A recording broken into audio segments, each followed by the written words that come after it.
Roberts. Here. Clayton. Yes. Lorente. Here. We have quorum. Thank you. And now we will have our invocation, and tonight we welcome Dr. Steve Ben from Synagogue of the Hills. Dr. Ben. Good evening. A reflection for our nation, our community, and its leaders. We pray for all who hold positions of leadership and responsibility in our national lives and our community. Let your blessings rest upon them and make them responsive to your will, so that our nation and community may be to the world an example of justice and compassion. Deepen our love for our country and our community and our desire to serve it. Strengthen our power of self-sacrifice for our national welfare. Teach us to uphold its good name by our own right conduct. Cause us to see clearly that the well-being of our nation and our community is in the hands of all its citizens. Imbue us with zeal for the cause of liberty in our own land and all lands. And finally, help us always to keep our homes safe from affliction, strife, and war. And let us say, Amen. Amen. I pledge allegiance.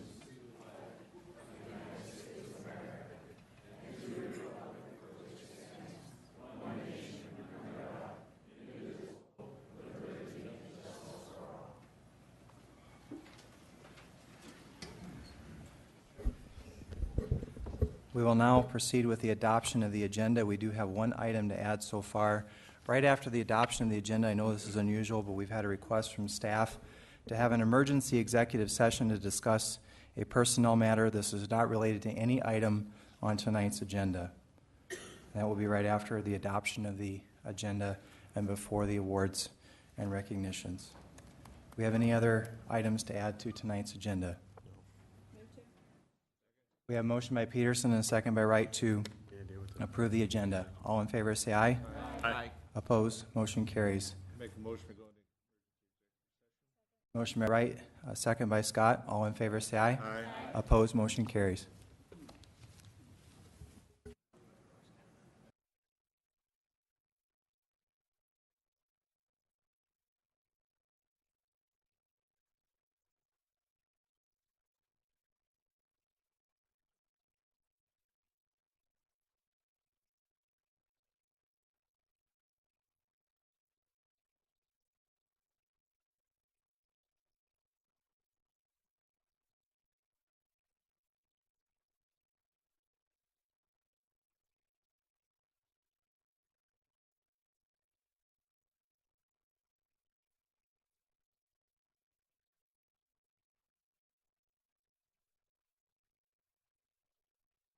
Well.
It's a privilege to recognize someone tonight who we've known in these chambers for a very long time, who's been involved in economic development in our community for many years. Jim Meyerhouse is a Montana native who made South Dakota his home after a sterling Air Force career. He was a decorated pilot who flew a remarkable 123 missions over North Vietnam, reached the rank of colonel, and served at the Pentagon. I feel like I should be You should be wearing the glasses, not me, but after leaving the banking field, I'm sorry, wait right there. He brought his leadership skills and organizational abilities, intense personal drive to second career into banking. He rose quickly in U.S. Bank organization to become a branch president. He arrived in Rapid City in 1987 with U.S. Bank and immediately established himself as a banker with special interest in development on reservations in small towns. His natural leadership and eye for innovation won him the respect of his peers and he became the South Dakota Bankers Association president. After leaving the banking field after 20 years, Jim's earlier success in advancing business and industry through the previous positions prepared him for a new challenge. Jim accepted a position as the regional manager of the South Dakota Small Business Development Center. Economic development professionals know Jim primarily as the Black Hills Business Development CEO.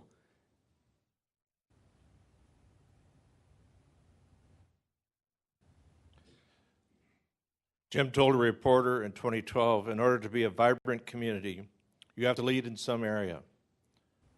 You can't just keep pace with other communities. You have to develop and start economic engines. This is his personal challenge, and one he helps communities make their own.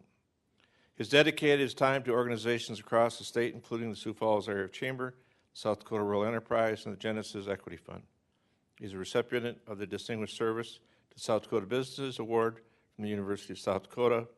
He has also served Rapid City by sitting on the Opportunity Capture Fund as a liaison. Jim is married to his sweetheart Linda, and they have two girls, Karen and Erica, and one granddaughter. In his spare time, Jim is able to help Rapid City revamp their building codes and enjoys working on other projects that come his way. Thank you, Jim, for all you've done and energy you've committed to Rapid City. We are so grateful you are a part of our community and proud of the work you have done, the accomplishments that you have made.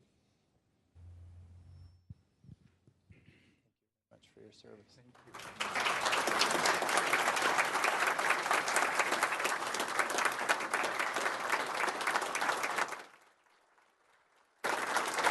Thank you very much. I see a lot of people out here that, you know, what I've done was just more kind of a coordinator than I was the true leaders. There were a lot of people with a lot of ideas, but we have to get all together and all go down the same road. And that's what I've been trying to get done. And now that I'm officially retired from everything, we'll see where it goes from there. Try to look at our fruits of labor. But I do thank the city for this recognition and everybody else that helped get it there. Thank you.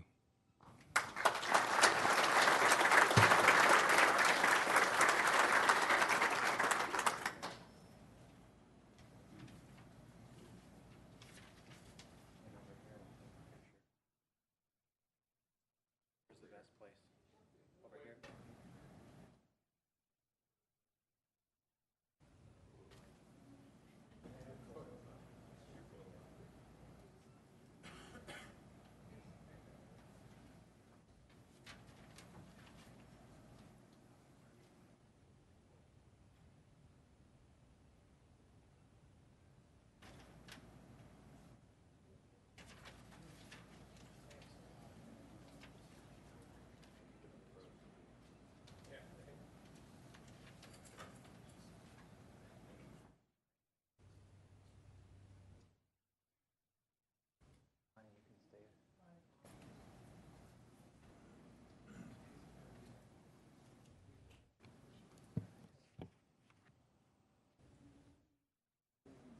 Debbie, if you'd come up, please.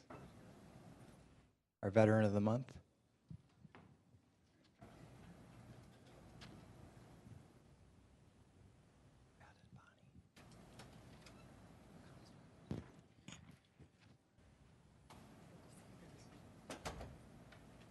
In partnership with the Veterans Coordination Commission, we are very pleased to present the June 2014 Veteran of the Month recognition to Debbie Lieber.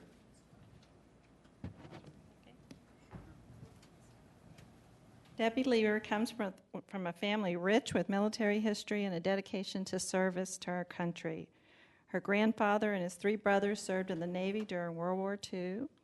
2 uncles on her mother's side and 2 uncles on her father's side served in the Army and the Navy. Debbie's father retired from the Navy in 1977 after serving during the Vietnam War. With military service such an important part of her childhood, it is not a surprise that Debbie herself enlisted in the Air Force in May of '79. She served her country for 4 years as a voice processing specialist with a top secret clearance. She conducted her job training at the Defense Language Institute in the Presidio in Monterey, California, and then Goodfellow Air Force Base in San Angelo, Texas. She had good weather. Debbie met her husband Brad in San Angelo, and they were married within 3 months. They were stationed in San Vito Air Station, Italy. Debbie was a Girl Scout leader while stationed in Italy and participated in the Girl Scout Jamboree, which brought Girl Scouts from all over Europe to Naples. Debbie finished her enlistment in the Air Force in '83 and became active in the Spouses Club at the bases they were stationed at during the remainder of her husband's career. In 1984, their son Clint was born. Debbie has been a member of the Women's Veterans of the Black Hills for 14 years and recently became president of the organization in January. The Women Veterans of the Black Hills meets quarterly at locations around the hills and gathers women veterans together to share stories of their time in the service. Debbie's work with this organization allows for women veterans of all ages and demographics to meet and develop connections and to promote awareness for the dedication of our military women. Debbie is also an active volunteer for many organizations in Rapid City, including United Way of the Black Hills of Caring, Big Brothers and Big Sisters, and Teachers Vacation Bible School and Adult Sunday School for Rapid Valley Baptist Church. Debbie has a sincere appreciation for the sacrifice of our veterans. Her exemplary Air Force career and volunteerism with military and veterans affairs organizations makes her deserving of this honor, and we'd like to extend our gratitude for your service in the United States Air Force and for being a part of our community.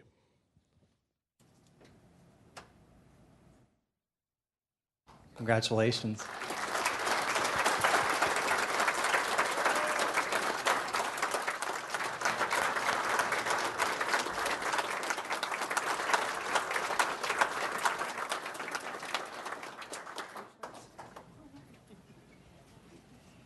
I just want to thank everyone in the City Council and the Mayor for this wonderful honor. I'm very humbled. There's so many women, veterans especially, out there that are so deserving, and it's just nice to be recognized. And I especially thank my husband, Brad, for 34 years of marriage and a great relationship and a great and an exciting career. Thank you.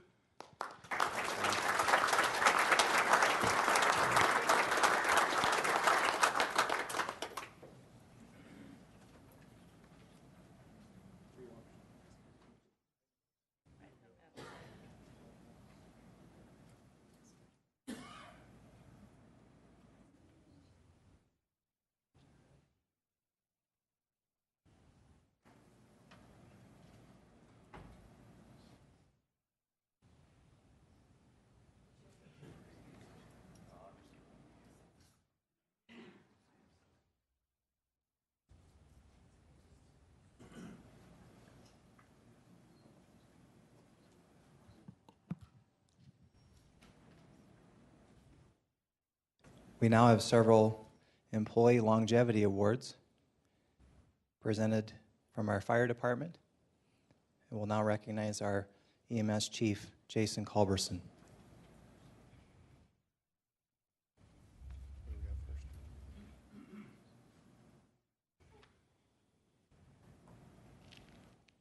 Bill?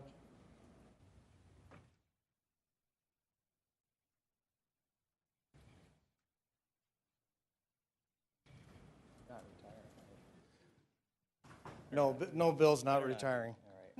So, well, Bill, it's my distinct pleasure to be able to stand up here tonight and recognize you from the fire department standpoint for 20 years of dedicated service. Bill's been with us for 20 years, obviously, hired June 6th of 1994, and 15 years into his career, he decided to go to paramedic school and further add to his dedication to our community. So, with that, Bill, congratulations. We hope to have you many, many more.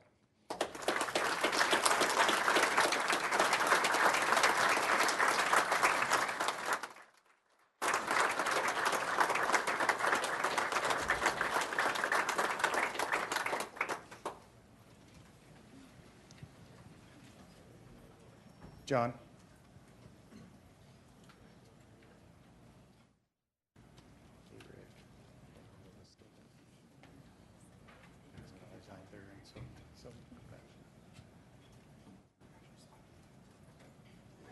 John. Again, my distinct pleasure to be the representative of the Rapid City Fire Department, standing up here and congratulating some of these guys on 20 years of service when I don't have near that much under my belt here. So John again was hired June 6th of 1994, promoted to lieutenant in 2005. He's been a very dedicated member out at Station 4 on our hazmat team, instrumental in putting together that team, and also once they split, and the decon team. So very pleased with John and very excited to have him for a few more years, I'm sure. So John, congratulations on 20 years.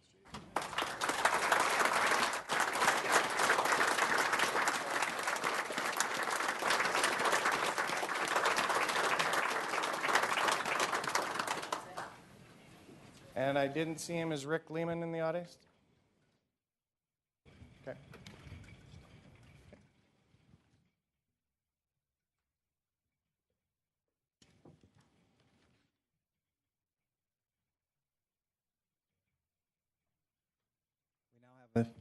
We now have an award from the Beautification Committee, Yard of the Month. Kathy, if you'd come up. And Ron Bonnell. Sheriff, is Lara here as well to come up? Oh, okay, all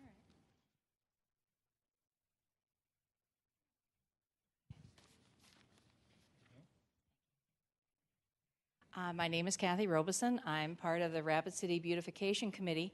And our goal is to promote and recognize the enhancement of personal property within the city of Rapid City.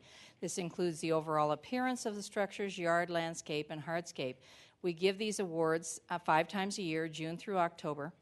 And anyone you can nominate yourself, you can, or nominate a neighbor. Ron and his wife were nominated actually by another beautification member, Del Rita Schouten, and she would like to have been here tonight, but she has family coming in from Minnesota, so she couldn't attend. I have been in Ron's yard because he has been on the garden tour several times, so he's great for sharing his joy of gardening with the rest of the cities, and so we're really pleased with that. I haven't been by to see the front finished, and I'm anxious to do that. Ron receives not only a certificate from the city for Yard of the Month, he also receives a gift certificate from Noctigal's Greenhouse, and those are also your pictures that you wanted back. And this is from the city, and we thank you so very much, and we appreciate all that you do to beautify Rapid City. Thank you, congratulations. Thank you, Ron.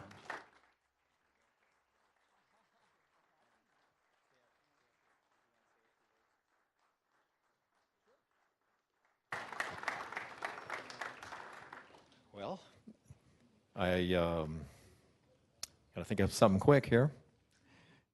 I personally feel that a beautiful environment inspires other people and uplifts the spirit. So that's why I do this. Well, number one, because it uplifts my spirit. But I feel if you create a beautiful environment in an area, or just improving the area in general, it causes other people to recognize a potential that they might have in themselves. And hopefully that continues to spread and grow as people, feel the satisfaction that I've felt doing it. Thank you very much.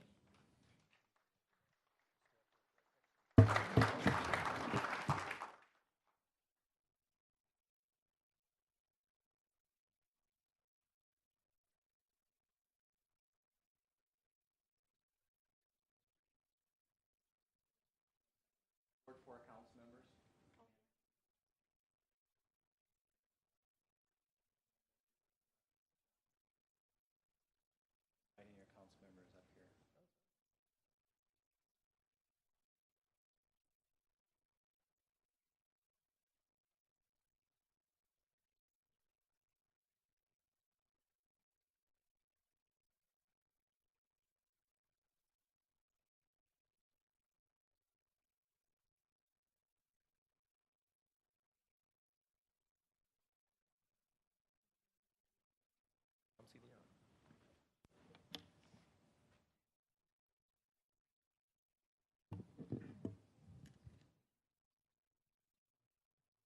And now it's time for Ron Bonnell and Lieutenant Weaver to come up and talk about our Firewise Community Award.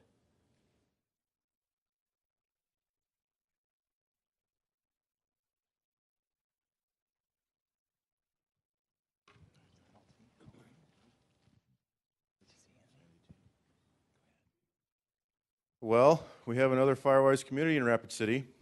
It's awesome. Chapel Lane Village is the latest Firewise community. It's our third in the city in the last 3 years. Before we started this push, we didn't have any, so we're pretty proud of the fact that we have 3 now. They just had their Firewise Day this spring, and we're pretty proud of them. These communities that do this are leaders in our community in wildfire awareness and the threat that we have in the city from wildland fire. And we recognize them through our Survivable Space Initiative and many programs we have in the city to promote wildland fire awareness, and Firewise Communities is one way we do that. I'm going to let Andy Tate, he's from the South Dakota Division of Wildland Fire. He's also the South Dakota Firewise Communities Liaison for the state, and I'll let him present the award. This is a national award presented by the National Fire Protection Association and the Firewise Communities Program to show the hard work that Ron and his fellow neighbors have performed in their community to make it safer from wildland fire. I know it's been a big time commitment for you, quite a bit of work to get to this point, and it just shows the dedication you have to make our community safer. Like Tim said, this is the 3rd one within the city. It happens to be the 8th within the state. We've gotten 8 in the state in 10 years, and Tim's gotten 3 in 3 years, so he's well on track to surpass the rest of the state here pretty quick. So I'd like to present this to you, Ron, for all your hard work. Thank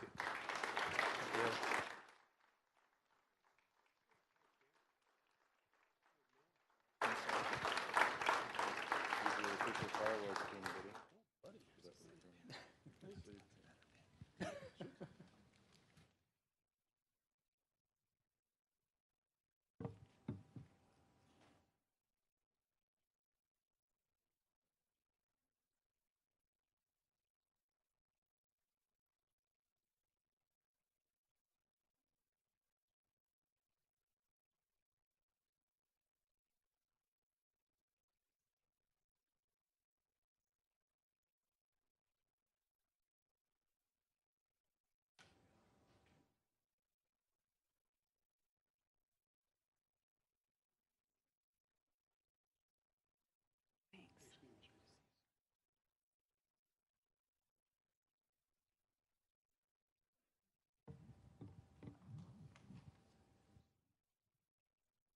And now we have a certificate of appreciation presentation to the Central States Fair from the city. So Beth Ann, if you could come up, and Brad Estes from our Fair Board, you want to come up?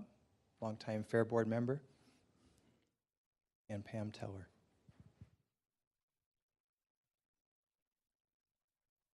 Come too. You come too. Come on. All right. Well, you've been on the Fair Board for a long time, too.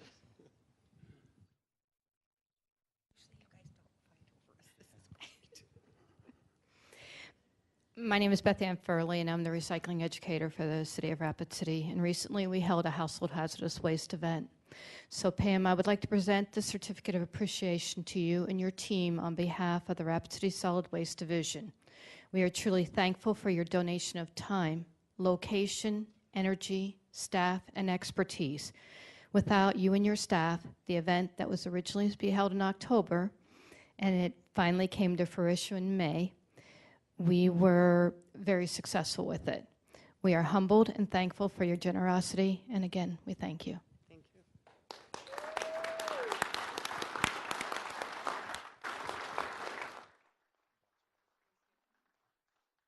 Congratulations, Pam. We're very proud of you. Would you like to say a few words?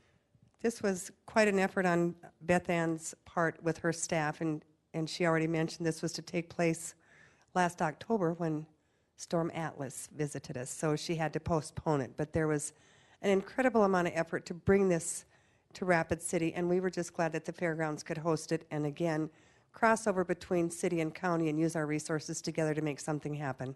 So thank you.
And as Jerry is taking his seat, I'd just like to thank the audience and council for their patience tonight. I'm sure it's with deep disappointment that you notice I'm not talking as near as much as I used to, or I usually do, and I'm in the process of losing or regaining my my voice, so I'm sucking on cough drops up here and trying to stay intact. So just bear with me through the meeting tonight. So we will now move on.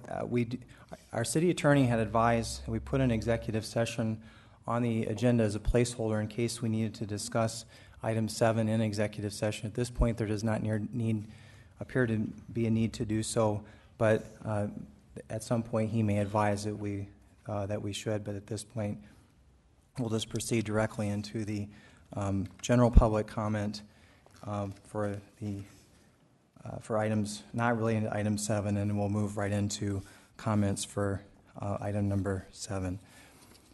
It appears that all of the speaker request forms that have been filed relating to item 7. Are there any general public comment items tonight that I might have missed, not related to the appointment of our new chief of police? Okay, we will move right into the comments for item 7. We'll first recognize Gordon Decker on item number 7. And as he's coming up, I'll read this into the record as to confirm appointment of Elias Diaz as chief of police. Good evening, sir. The floor is yours. Good evening, members of the Rapid City Council and Mayor. I appreciate the opportunity to speak in favor for the nomination for Eli Diaz. My name is Gordon Decker, and up until January of this year, I was a lieutenant for the Pennington County Sheriff's Office. In my 17 and a half years of working for the Sheriff's Office, I had many opportunities to work with Mr. Diaz through joint projects or casework, different projects that we were assigned to.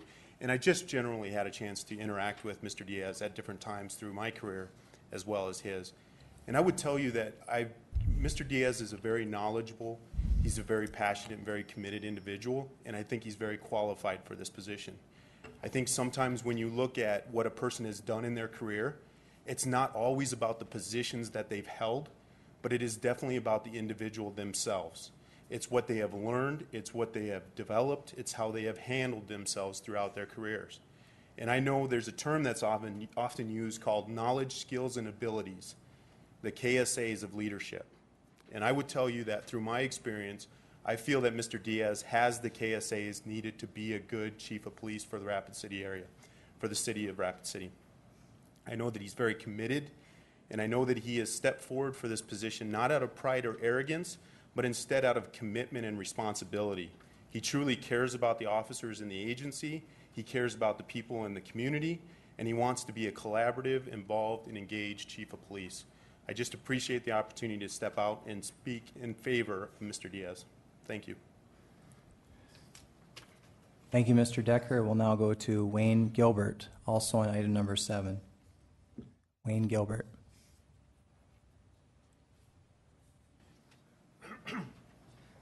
Thank you, Mr. Mayor and members of the council. My name is Wayne Gilbert. I'm here as a citizen tonight. I spoke today with a member of the panel that that participated in the selection process. I was very impressed with the selection process as it was explained to me. I was very impressed with some of the examples of the questions that were asked of the applicants. Now, what happened as a result of that selection process? And I don't think anyone's criticizing that. But what happened as a result of that selection process is that the 3 candidates were submitted to the mayor for his consideration, and the mayor then made his selection and his nomination. Now, that's the way state law works in South Dakota, in a system of government like we have. A politically accountable individual, that being the mayor, makes the nomination for department heads. Now, the criticism that I have seen over the past few days of the mayor's selection relates more to process. It relates to the fact that the allegation that the mayor ignored a system in place that the Rapid City Police Department had to move people up through the hierarchy so that there becomes an heir apparent. Now, I don't mean any reflection or any criticism on any other candidate, But that's not how it works in South Dakota. That's not a selection process that is politically accountable. And that, what it is a selection process that I think tends to, and again, no reflection on this specific incident, but that selection process where you rely on the department to end up selecting its own department head successors is a process that discourages innovation, is a process that discourages new ideas. It is a process that encourages the status quo. And that leads me to the third consideration, and I know there's some risk in saying this, but I can tell you, like many citizens of Rapid City, I was delighted to learn that we had someone with background from the reservation and links to the Native community that was being nominated. So I urge you to respect the mayor's decision. He's the politically accountable one, not the department. Thank you. Thank you, Mr. Gilbert. We'll now go to John Haig, also on item 7. John.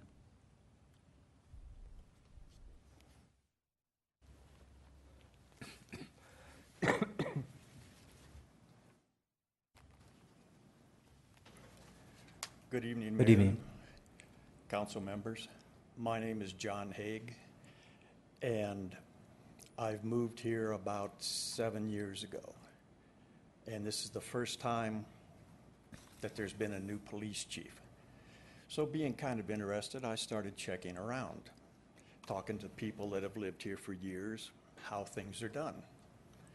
And you'd be surprised at some of the answers you get, such as, well, the previous police chief picks his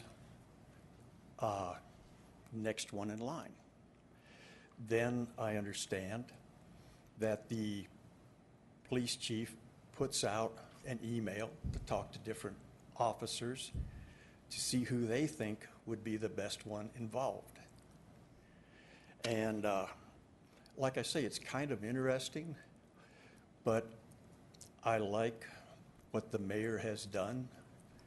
He has gone outside the circle and has taken in different resumes to look at. And from what I've read so far, Mr. Diaz is a good person to take the job from his experience. And I kind of liken it to, you need to go to the doctor and have surgery. Now you've got a choice between the doctor that has just graduated from Harvard in May with his credentials, or you can take the other doctor who went to a small school that's unknown but has years of experience. Now, which one would you go to? So as far as I'm concerned, Mr. Diaz has my vote. Thank you. Thank you, sir. And we'll now go to Pretoria Diaz, also on item number 7.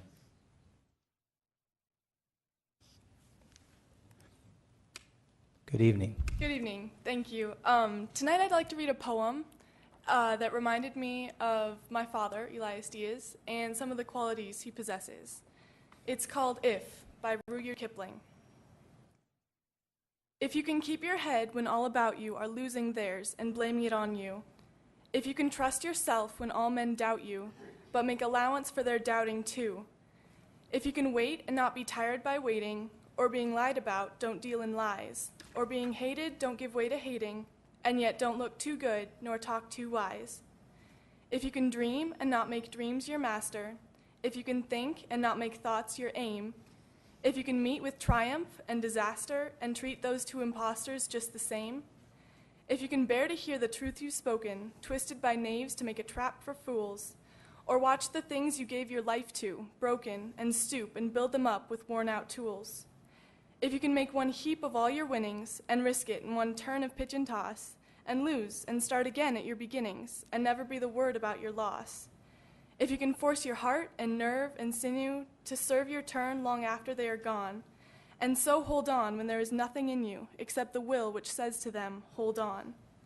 If you can talk with crowds and keep your virtue, or walk with kings nor lose the common touch, if neither foes nor loving friends can hurt you, if all men count with you, but none too much, if you can fill the unforgiving minute with 60 seconds worth of distance run, yours is the earth and everything that's in it, and, which is more, you'll be a man, my son, and a fine leader as well. Thank you. Thank you very much. And we'll now go to Stan Adelstein. Senator?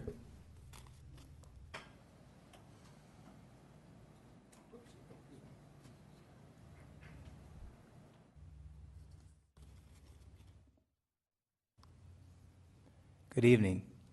Good evening, Mr. Mayor and Council. I'm here this evening, first of all, to urge that this final decision be postponed. I'm hesitant to speak against a candidate who has not had the opportunity to present his credentials in front of the appropriate committee. I would like the entire council to have that responsibility. As a citizen and as a previous manager of a large firm, I'd like to get a better understanding on the management abilities of this man we do not know, at least I do not, and many of you do not know very well. I'd like to understand a little better what sort of a background of specific law enforcement that he has been involved in and his education. Now, there's nothing against being a graduate of the School of Theology. Both prayer and accomplishment often go together. But I'm not so sure, having been very close to the last 3 chiefs of police, that I'd like to understand more. All of these sorts of things that we would learn in public, not from a committee that reported to the mayor less than 2 weeks ago, and now confirmation this evening. So first of all, I would hope that you would postpone the decision, and if you don't postpone it, that you reject someone who does not seem to have had the experience of leadership, which requires being able to motivate a large force. I don't know from anything I learned or have been able to learn that Lieutenant Diaz, who is a fine person, who has nothing said against him personally or the jobs he's done, I doubt that he has ever supervised more than 8 to 10 people. Supervision comes before the top job. Experience in wide portions of our law in the state require a pretty specific education. Having been a lawmaker for 12 years and having visited on these issues with, as I say, the last 3 chiefs of police, I think this is a decision that should not be made abruptly without council participation and abruptly this evening. Thank you very much, Mr. Mayor. Thank you very much, Senator. And we'll now go to Tim O'Reilly on item number 7. Good evening, Mayor, Tim. council members, good evening. I've had the great good fortune of being a Rapid City police officer for 12 years. My first day in a Rapid City police car was with Elias Diaz. He was my field training officer. He's got the leadership abilities. He's got phenomenal skills, talents, and abilities. You guys, please green light this. It's going to be good for all of us. Thank you. Thank you. And we'll now go to Jay Davis, also on item 7.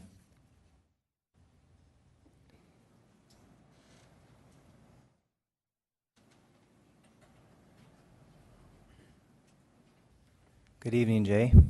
Good evening, Mr. Mayor, members of the council. I'm Jay Davis, and I'm speaking purely for myself, not on behalf of any organization or entity. I won't say that I know Elias Diaz well, but I know of his professionalism, his competence, and his caring. And I have nothing disparaging to say about the other leading contender. Indeed, I don't know anything disparaging about that individual. I've heard primarily good things, but it occurs to me a couple concerns. One is, if we agree for the sake of argument that the mayor had 2 or maybe 3 or more good choices, to say, well, that's not the one I would have chosen, is not a legitimate reason for a no vote. It seems to me that we need to respect the executive, whether it's the president, the governor, or the mayor, to make the right choice, unless it's clear on its face that the mayor has made a very poor choice or someone who is not capable of leading the department. Given an array of good choices, the decision should be respected. The other thing I want to say, just as a voter, taxpayer, and resident of Ward 1, is I would ask my council member, Charity Doyle, to please recuse yourself from voting on this matter.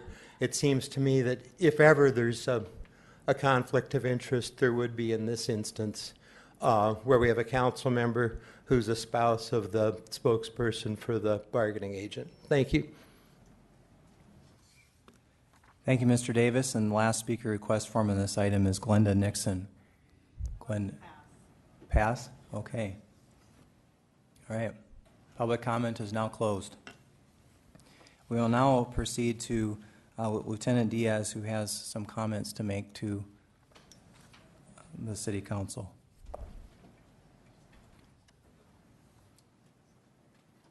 Good evening.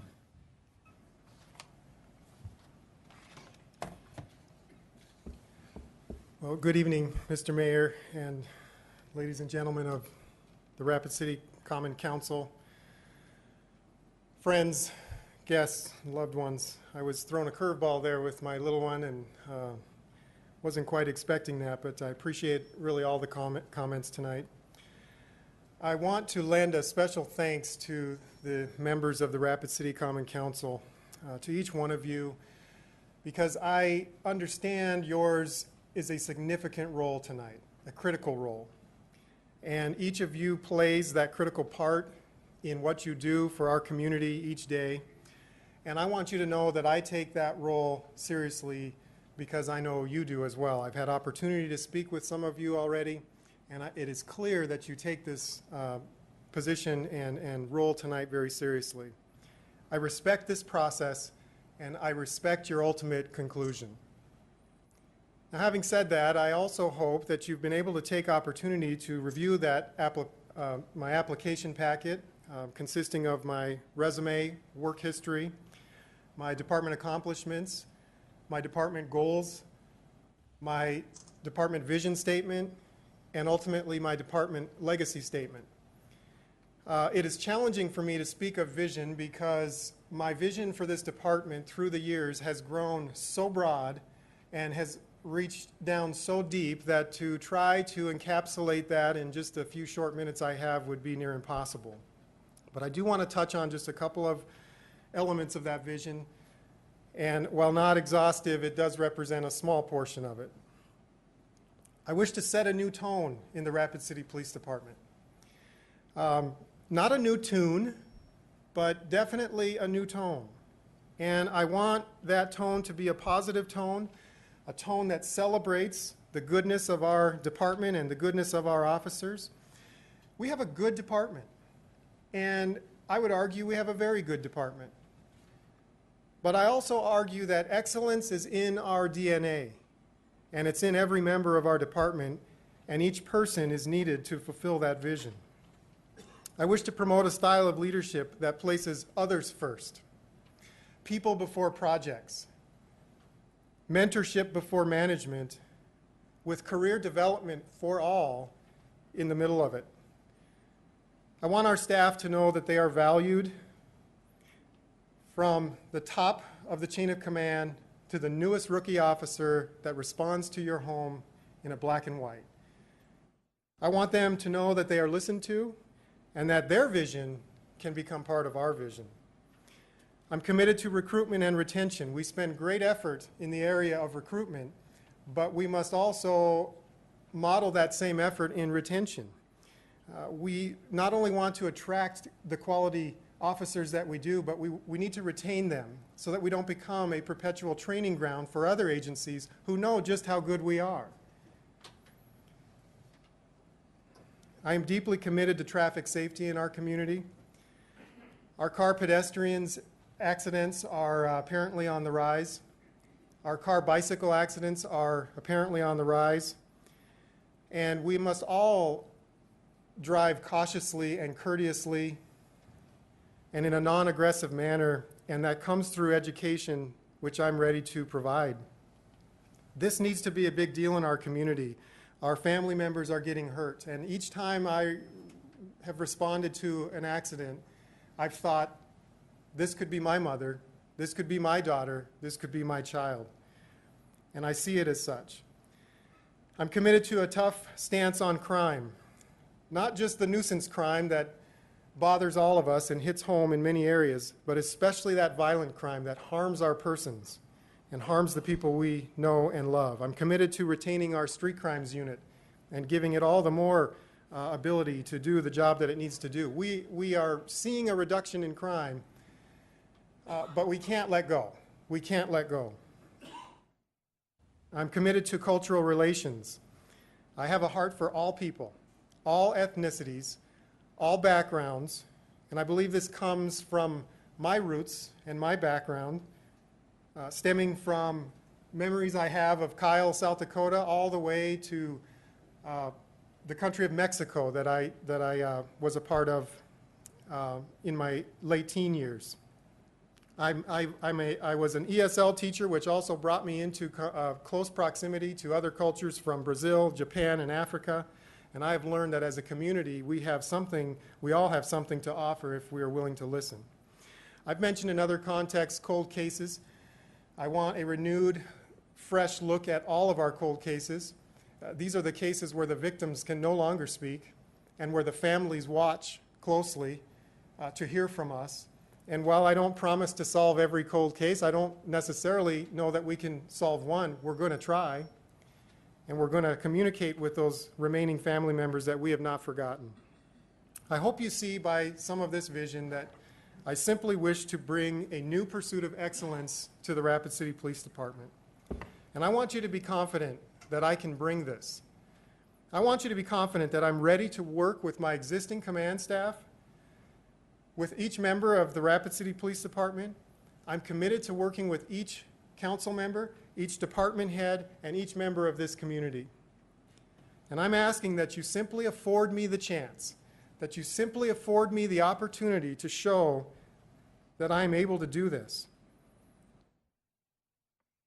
Let me earn your trust as your new chief of police. We will build on the past, but we will move swiftly into the future because it's the future that is bright. We are embarking on a new day. I understand that. And with your vote tonight, we are asking you as a department to let us set sail. Our compass is strong. That is, our moral fiber is strong. Our ship, our department, is structured well and is built strong. Our crew of 153 members of the Rapid City Police Department is strong. And we are ready to take on any challenge set before us. So tonight I'm simply asking for your vote to open this new day which is attempting to dawn and allow us to press into our destiny and watch us as our true potential arises. Thank you.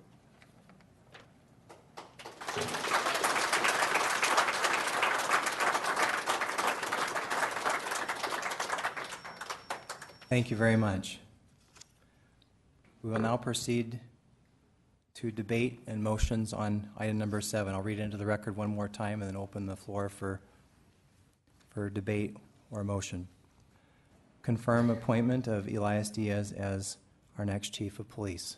Well, first, we have a motion to approve by Steve Laurenti. Do we have a second? A second by John Roberts. We will now proceed to discussion. Is there any discussion? Seeing none. We do have discussion. Steve Laurenti. Thank you, Mr. Mayor. This may echo some of the comments that were said earlier by some citizens and individuals, but I too would hope that tonight we would find ourselves thinking of our duty from the confirming standpoint. And just to backtrack a little bit, I understand the process as well, that there were 26 candidates who applied for the position. There was a committee put together, a strong committee put together, some with law enforcement background, which is obviously extremely important for this job. And those 26 were whittled down to 11. Those 11 people were interviewed either by phone or face-to-face, because some of them are not here or didn't travel here for their interview, chose not to. And from those 11, the committee chose 3 finalists. And it is my opinion, obviously, that the 3 candidates brought forth to the mayor were all qualified. Otherwise, they would have never made it to that final 3. And so I take this very seriously. It's one of the most important positions, obviously, for our community, the safety. It's an infrastructure piece for me. Safety, public safety is a top priority for me.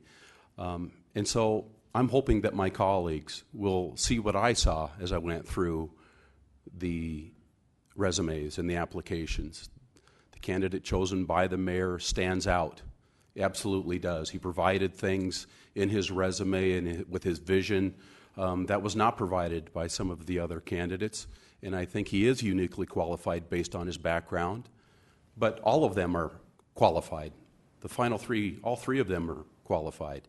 Now, some of us may disagree on which one we prefer, but the preference comes from the appointment from the mayor. And so, from my perspective, I respect the fact that our government is set up this way, that this appointment is made by the mayor, and I have done my due diligence to make sure that this member who has been appointed by the mayor is duly qualified for the position. Again, some of us may disagree that there might be another candidate that we would have preferred, but that's a debate for another time. Maybe for some people who would, I don't want to say it might come off as negative, but the fact of the matter is there may be some people who disagree, and we've heard some of that, but maybe that's a debate for next year's mayor race. But this mayor has been definitively reelected to be the chief executive of our city, and it is his duty to make this appointment, and it is our duty to confirm this appointment. And this gentleman, Mr. Diaz, is duly qualified for the position, and I will support it. Thank you. Charity Doyle. Thank you, Mr. Mayor. Since Mr. Davis was concerned about my status as a voting member of this body, I just wanted to address it since it's on the public record. I can't say that I neglected to think about that, because I certainly did. And in visiting with our city attorney and just doing some soul searching on it, the fact of the matter is that I have no pecuniary interest in this vote. And being so, just having learned about the culture and the morale and the issues facing this department, I've come to care about it a great deal, having gone through one of the worst things a police officer's wife can go through. And I believe that because my husband did not apply for this job, there is no conflict of interest. And Mr. Davis, you may agree, but I know there have been some other people with concerns, and I have no problem voicing the reasons that I do believe this is one of the most difficult and important votes that has crossed the dais in my 3 years as a city council member. Like I said, I've come to learn about this organization and the culture and morale. I feel like I have 80 big brothers, and I've heard from many of them expressing their concerns, afraid to voice things, not knowing, not wanting to offend either of the 2 internal candidates. So it's been a significant challenge, and I respect that. But in casting this vote tonight, all the people that I've listened to, not just from the police department, but from the community, I am honoring these careers, I'm honoring these people, I'm honoring their experiences, and I'm honoring their concerns, and I will be voting tonight. Thank you. We will go to Alderman Jerry Wright. Thank you, Mayor. I too stand with the position that Charity Doyle must and shall vote. She represents 1 of 10, represents a ward, and is obligated to vote. and she mentioned the reasons why, and I totally support it. I want to weigh in on this as president of the council. This is one of the more important events that has occurred in my limited career. But let me share with you why I will, when I vote, I want you to know why I voted the way I voted. For those of you that do not know me, I had 23 years in public works. I served with police and fire in many events to include fires, floods, debris, and so forth, many, many times, many, many nights. It requires in that environment the ability to make decisions based on experience and training, and I call it professional maturity. It has nothing to do with an individual as a person. We're talking about a position in the city of Rapid City where we have seen in my 66 years here more violence recently, and I think we are in troubled times. We need the leadership in the police department, as well as all of our other departments, to provide the leadership and the ability to reply appropriately to events as they occur. I had similar experiences in the military. When you send people in harm's way, you need to know what you're doing. The people need to know that you know what you're doing, and need to know that you will back them, and you need to know that they're going to back you. In some ways, it's an analogy of promoting a platoon leader to a brigade commander, if I use the rank in the police department. It's not normally done. Matter of fact, I'm not aware of it ever being done. This is a very, very serious appointment. There's been some questions of recent of why the council was not involved in the process, because I wanted it to be truly non-political. I told the mayor when we met initially that I wanted him to select a good committee. He's the one that is responsible for the appointment. We are the ones responsible for the approval. It's his job to oversee the management and operations of the city. This includes the selection and hiring employees and appointees. No question about that. Professional, competent management will seek the due process. The best qualified candidate for any appointee that is bring to the council for their approval must be the most qualified person. We need to go through the process. We need to advertise, post, seek, interview, and seek guidance from not just ourselves or our, in that case, himself, of others to make this monumental decision. While I simply state that I respect the mayor as a person, I don't think the job was done well here. The process of the mayor and his selection of the current committee, okay, but I don't think that the representation was broad enough or specific enough to get us the experience that I think we need at this time. I think the world of Eli and his family. I truly do. But I think it's time that we have on board within this department experience and ability to respond and lead in this troubled times. Thank you. We do not have any further discussion. We will proceed to the vote. Everyone understands the vote. We do have a council light from Bonnie Peterson. Bonnie. Thank you, Mayor. As others have said, this is an extremely important decision. And I also want to thank the selection team members for their service. They provided three candidates. And the job was for the mayor to choose from them. Personally, I would have liked to have had the people on the committee with more recent law enforcement experience. I think that would have been good, but I'm fine basically with most of the process. I wanted to address one thing too that's circulating out, is that all of our policemen are on some kind of development plan. Now, obviously, we can't afford to provide everybody with the same training, you know, as you go up rank. Just like in the military, the privates don't get the same training as the general does later on. So but they're all on a development plan. Lieutenant Diaz is a good man. He's an impressive officer. And when I first read about him, I was excited because of his compelling life story. I salute his service to our city and our police department. However, I don't think that is enough. He needs more hands-on leadership experience before he takes on this huge task. As when Mayor Quaker got the 3 choices from the committee, he alone made the decision for this position without involving council. But that's okay. It's his choice whether he's going to leave wisdom and knowledge on the table or if he's going to pick it up and share, take some of it. That's his choice.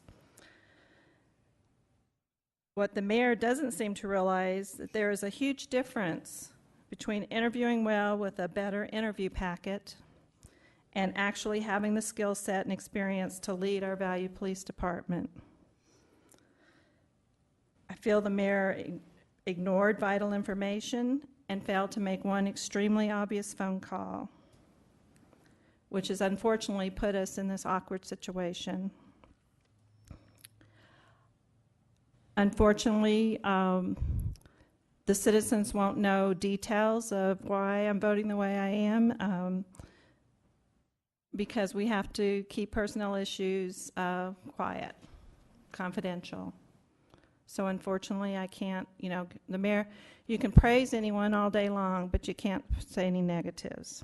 So, Mr. Diaz, you're a great man. I love your wife, Sarah. And I'm sorry, but I won't be able to support you tonight. Thank you. Amanda Scott. Thank you, Mayor. Call the question. Are there any objections to calling the question? Seeing none, the motion on the floor is to approve the appointment of Elias Diaz as our next chief of police. All in favor say aye. Aye. Opposed? Here. Roll call, please. Lewis. Doyle. Wright. No. Scott. Nordstrom. Roberts. Clayton. Lorente. Estes. Peterson. Motion fails. Okay. We will now move to public hearing items. Actually, let's go ahead and take a brief recess. 5 minutes, 10 minutes.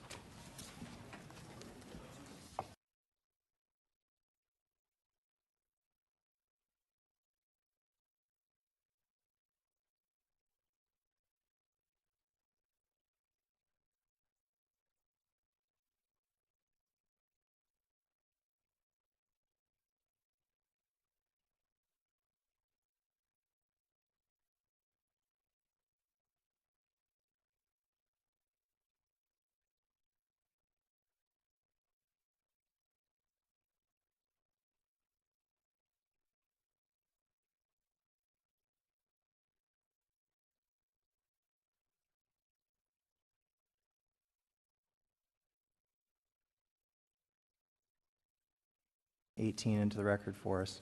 Thank you, Mayor. Item 18 is to approve utility support fund of $81,000 for the Hanover Drive water extension from the Utility Support Fund and SAB 28 Fund Oversight Committee, and I move to approve. Second.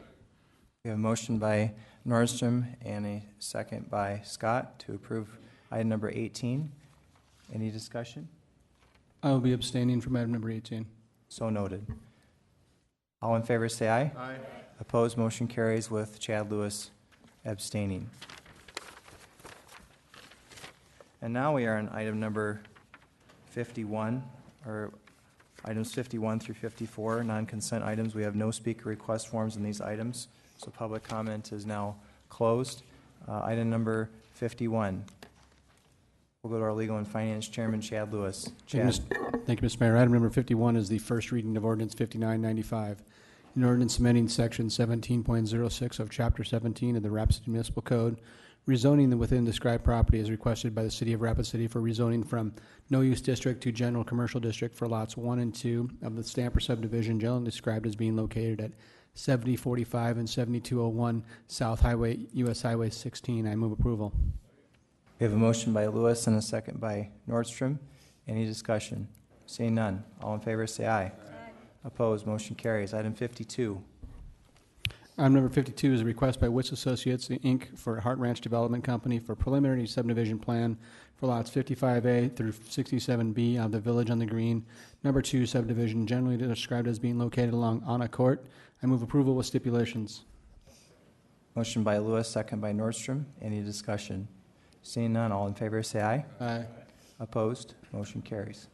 Number 53 is a request by Renner and Associates LLC for ETC Ventures LLC for a preliminary subdivision plan for lots 4 through 20 of Block 4, lots 3 through 23 of Block 5, lots 7 through 17 of Block 6, lots 1 through 9 of Block 7, Lot 1 of Block 8, and the Copperfield subdivision, generally described as being located at the current western terminus of Homestead Street. I move approval with stipulations.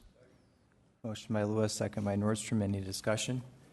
Seeing none, all in favor say aye. Aye. Opposed? Motion carries. 54. Item number 54 is acknowledged report by Denise Ross regarding the process of following determination by the Building Board of Appeals and approve the request to waive the fee for appeal by determination of building code official at 3210 Norwood Drive. I move approval. We have a motion by Lewis and a second by Scott. Any discussion? Seeing none, all in favor say aye. Aye. Opposed? Motion carries. Item number 55, we are now on consent public hearing items 55 through 66. Do not have any speaker request forms on any of these items.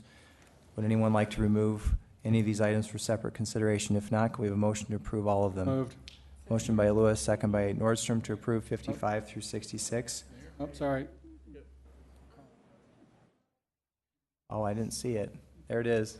Go ahead. Pauline Sumption, sorry. Thank you, Mr. Mayor. I need to pull number 66, please. Okay. The motion's been amended, and that's okay with a seconder? Okay.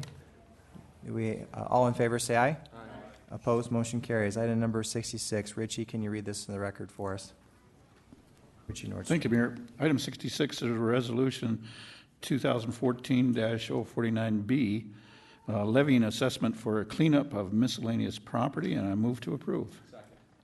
Motion by Nordstrom, second by Laurenti. Any discussion? Pauline Sumption. Thank you, Mr. Mayor. We actually need to remove number 6 with the last name Ham, 220 Watertown. He was in this morning and paid. I'll amend my motion to make And that. that's okay with the seconder? All in favor say aye. Aye. Opposed?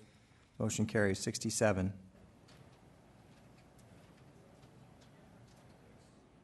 Is that me?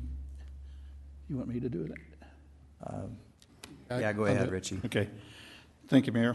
Item 67 is Viper LLC DBA Reunion Lounge Ramada at 1902 North LaCrosse Street for a package of off-sale malt beverage license, and I move to approve. Second. A motion by Nordstrom and a second by Peterson. We'll go to Pauline Sumption. Thank you, Mr. Mayor. Can I please have the motion to approve with stipulations as they still have not paid their property taxes? I'll amend my motion to make it so. And what is the stipulation? That they get their property taxes current before we can. Or the, okay. So it's just held at the window until they pay it? We actually hold the application until we know that they've paid it, and then we'll send it to the state. Okay, very good. Everyone understands that? All in favor say aye. Aye. Opposed, motion carries. Item 68, bill list. Pauline. Thank you, Mr. Mayor. We do have 2 additions to the bill list. First is to RCS Construction in the amount of $2,612.19. The second is to Brewer Construction for $335.19, making the total bill list $7,727,074.65.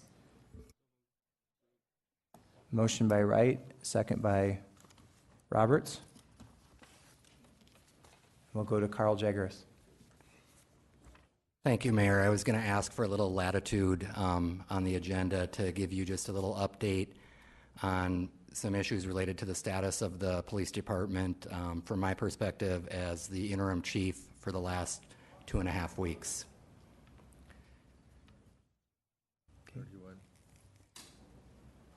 Let's Do I have let's permission? discharge this current item. Okay. I guess, thank you. After that would be great. All in favor of the bill list, please say aye. Aye. Opposed? Motion carries. Go ahead, sir. Okay. I just wanted to tell you, as interim chief, I understand and I respect the decision that this body has made tonight, and I want to just comment that, you know, I agree with many of the nice comments that were heard today. For the past 15 years that Lieutenant Diaz has worked at the Rapid City Police Department, I've worked alongside him. We've worked collaboratively at many phases of the way in both of our careers, and you know, I just had a brief conversation with him outside in the hallway afterwards, and he's a strong man. I know he's gonna recover quickly from the decision that was made today, and you know, we had a brief discussion talking about how over time that, you know, I have put a lot of effort into developing him into the position that he's in today, but also along the way, I have certainly learned a lot from him, and I respect and appreciate that as well. I committed to him in our brief private meeting that we just had that I would continue to do everything I can to develop him, and it's my intention to take that huge amount of positive energy that was flowing in this room and put it to work at its quickest and earliest opportunity. I've got some ideas in mind. I'm going to be discussing them with him very soon. Regarding the status of the department, like I said, this is Monday of my 3rd week as interim chief, and as you know, we had an officer-involved shooting the first week. That was and is a very serious critical incident for any department to go through. We responded well, and I am very, very proud of the officers that were involved, and the community support was extremely positive, and we appreciate that very much. The second week of my experience as interim chief was filled with a little bit of additional tension that occurred just because of the political situation that was going on and was very public, you know, starting with a press release and a lot of discussions internally and externally and such, and I just want to tell you that our department was extremely professional and, you know, respected the process, and both Lieutenant Diaz and I received very, very nice statements and comments and support from all of our staff along the way. Of course, we're a paramilitary organization. We need to always respect the current status of our department. Lieutenant Diaz was appropriate to respect that I was still and am still the interim chief of the department, and I just wanted to share that with you. So here we are. It's week 3, and I am committed, as soon as this meeting is done, to go back to the department and start encouraging everybody to remember the theme that I started on week 1 of my interim chief position, and that was maintain focus and keep an eye on each other and make sure that we deliver business as usual to the citizens and to the community. And I'm confident that we will continue to do so. I am prepared to remain in this position as interim chief and to assist with the transition to our next chief of police. There's some things out there that are in progress, such as our recruiting effort that I have designed and have had the help of many others. Our intention was to push that out the first week of June, but strategically we we withheld because of the officer-involved shooting. And our recruitment effort this year is geared towards military veterans, and we have exceptional photo shoots that were created in-house by some very talented staff members. And one of the accreditation requirements is, if you're able, you need to highlight female and minority officers. And it's not only an accreditation standard, but it's certainly the right thing to do. And we have an awesome social media push out that is in the hopper. We have a billboard that was put up on I-90.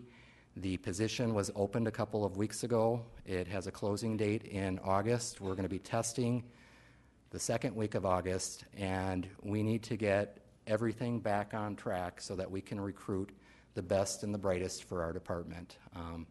I'll provide further updates to the mayor as we progress, and I'll stand by for any questions that any of you may have.